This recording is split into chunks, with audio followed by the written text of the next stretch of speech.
So, paano yan, mga minamahal? Merong admission itong si Vice President Sara Duterte na sila ay sumusuko na at hinahayaan na lamang po kung ano yung mangyayari sa darating na mga oras. Abay, buti naman. Kung ako yung tatanungin, mga minamahal, buti naman may realization din ang mga Duterte na hindi na sila yung nasa pwesto kaya wala na silang kontrol sa bawat bagay at sa bawat pangyayari. Yun lang naman yung gusto namin iparealize sa inyo, na hindi na kayo nasa posisyon, kaya wala na kayong karapatan na bumoses ng kung ano-ano pa. Kasi, nung panahon nga ng tatay ninyo, hindi nga pinakialaman ni PBBM yung war on drugs ninyo, di ba? O, tapos ngayon, yung pamamalakad ni PBBM, pinapakialaman ninyo. Like, parang gusto nyo, kayo pa din ang kumukontrol sa nakaupong administrasyon. So, anyway, mga minamahal, ang issue kasi dito, yung bahay ni former President Duterte, abay mukhang isi-search warrant kasi we do not know kung ano yung laman ng bahay na yan. Kasi 'di ba, ang sabi ni former President Duterte, ni isang haligi ng poste wala daw siyang dinagdag. So, kung totoo yan, di tingnan. 'Di ba, lalo pat mga minamahal kung matatandaan ninyo, meron pong mga undeclared allegation wealth sa pamilya ng mga Duterte. Natatandaan ninyo, mga minamahal, nung ini-reveal ni former Senator Antonio Trillanes na sobrang daming bank account ni Sara, joint account with former President Duterte. So by the meaning of that, mga minamahal, we do not know lang ha, baka na-withdraw na nila. Di umano, mga minamahal, no? Baka na-withdraw na nila ang pera at itinago lang, di umano, kung sakali, dyan sa bahay nila. So, much better na i-search warrant yan, halughugin, or baka hindi lang perang makita dyan, baka merong something else na nakupo, 'di ba, na unexpected na malalaman natin. 'Di ba? So ngayon, itong si Sara Duterte, mga minamahal, ang sabi niya, ito, yan o, sabi dyan, I mentioned to my siblings that you don't have control over this anymore. To be exact, wala naman silang control na eh. 'Di ba? Kung magpa-search warrant man sa bahay nila, it is because of the rule of law and due process.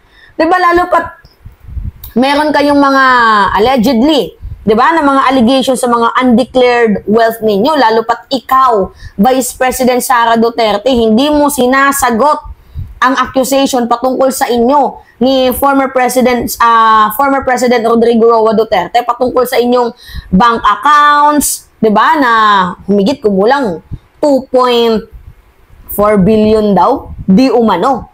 'Di ba? So you are refusing to answer that certain question, and I hope so na makakita kami ng sagot kung ma-search yung bahay ninyo, kung wala talaga kayong tinatago, and you are raising for transparency, you are raising for accountability. Bakit ang tanong? Naging transparent ka ba? Naging accountable ka ba sa lahat ng bagay? Sa financial dealing? Hindi, nagtataka lang ako. Kasi minsan, yung mga pinagsasabi ni Sara Duterte, reflection din yan sa kanya. Sabi niya, ang problema daw ng taong bayan, foods. Bakit? Nung panahon ba ng tatay mo, napababa yung bilihin? Hindi, we are just asking and raising a question, mga minamahal.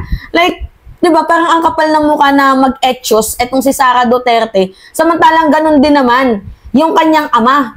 Mga minamahal, hindi tayo yung legit talaga na yung sobrang panatiko sa isang politiko. Hindi tayo ganon.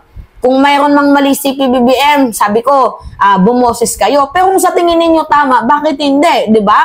Ipalaganap natin. Tulad nito, mga minamahal, kung may ginawang tama si Sara Duterte, i-voice out natin yan. Pag may nagawang mali, syempre, kailangan natin yang sabihin sa inyo para malaman ninyo. Di ba? Ay nako, mga minamahal. So, para sa akin, ang nakasalalay kasi dito yung integrity ng gobyerno. So, kung sa bahay ninyo, walang makitang hanash, 'di ba?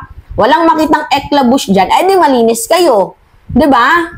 Pero make sure din naman sana na sa parte ng bank account mo, magsalita ka kung wala mo makitang pera dyan sa bahay ninyo. Kasi may admission din mga minamahal itong si VP Sara na totoo daw yung mga bank account na isiniwalat ni Trillanes pero non-existent daw yun. Like, what the heck? Sino yung maniniwala sa'yo na sasabihin mo na non-existent yung mga bank accounts na yan na in the first place, ito yung nakakatawa mga minamahal, napapasahan ng pera yung bangko mo. Kung non-existent yung mga pera na yan, ay yung mga bangko na yan, bakit napapasahan? At saka hindi ka pwedeng maglakad ng bank account mo kung hindi ikaw mismo. That is a weak defense. Diba? Palusot lang yan ni VP Sara. Alright, ito mga minamahal, basahin natin. Tingnan ninyo, nasingit ko patuloy yung patungkol sa bank account ni Sara. So I just told them to secure your valuables and then just allow them to do search and then we expect that there will be planted evidence inside the houses. So I told them, just have to face that as well. E dilagyan nyo na CCTV yung bahay ninyo para nang masiguro ninyo na walang nagtatanim at nagpaplanta ng ebidensya. Simple. Basic. Diba? Yung sasabihin ninyo na tinataniman ng planted evidence, eklabush, blah blah blah. Diba? Kung ako lang yung tatanungin, mga minamahal, para sa akin, lagyan nyo ng CCTV para ma-secure nyo yung pamamahay ninyo. Or else, baka kayo yung magtatanim dyan ng ebidensya para palabasin na ang gobyerno ay nagtanim ng ebidensya. Pwedeng reverse psychology yung gawin ninyo. Diba? Para kaawa na naman kayo ng mamamayang Pilipino. Kagaya ng ginagawa ni Digong ngayon. Dati, tagal naman ng ICC na yan, ginaganon nyo pa, diba? Hinahamon nyo pa. Tapos ngayon, na nandito ng ICC, Rodrigo Roa Duterte. Tama ba yun? So, it's pointless to fight. Just allow it happen. Ito nga yung sinasabi ko sa inyo mga minamahal na sumuko na nga si Sara Duterte. Like, probably sinasabi niya na wala na tayong magagawa dyan. Hayaan nyo silang mag-imbestiga. Mag-imbestiga sila hanggang gusto nila. Tama nga naman, kasi hindi nyo nakontrol ang gobyerno. Tama lang naman na inspeksyonin bawat gilid ng bahay ninyo. Baka mayroong makitang di umano. Diba, mga tinatago. O, kabilang ng pera, di umano yung mga listahan. Diba? Just allow it happen. Tingnan natin, kung wala talaga kayong tinatago, hindi kayo matatakot. Simple lang mga minamahal, kung sa tingin mo malinis ka, hindi ka matatakot. Diba? Kung sa tingin mo, alam mo sa sarili mo na kayo ay walang ginawa naman talagang masama, just allow it happen. Diba? Tingnan ninyo. Nagigets ninyo mga minamahal? Tingnan ninyo. Ipatingin ninyo sa kanila para mapahiya ang PNP. Diba? Kung sakaling wala naman talaga kayong tinatago. Pero kung natatakot kayo, may basis yan eh. Kung natatakot sila, baka may meaning nga. Mayroon niyang tinatago. Diba? May mga DDS na mga pangalan, names sa mga pinatay, di umano. Diba? Mga minamahal, pera, mga list. So, kailangan lang, kung para sa akin, halughugin. Diba? Kasi wala namang masama. May search warrant naman, accordance to the law yan. Diba? Hindi naman kayo isi-search dyan ng basta-basta lang. Diba?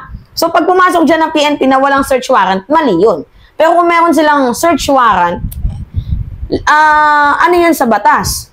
Accepted yun sa batas. Kasi may kailangang hanapin, may kailangang halugugin, may kailangang tingnan. Diba, mga minamahal? Alright. Yun po.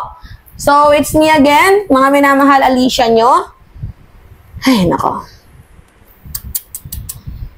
Pahingi lang po ako ng comments, likes, and share. And also, don't forget to click the subscribe and hit the notification bell for more update. Yun lamang po mga minamahal. Ingat mga kababayan.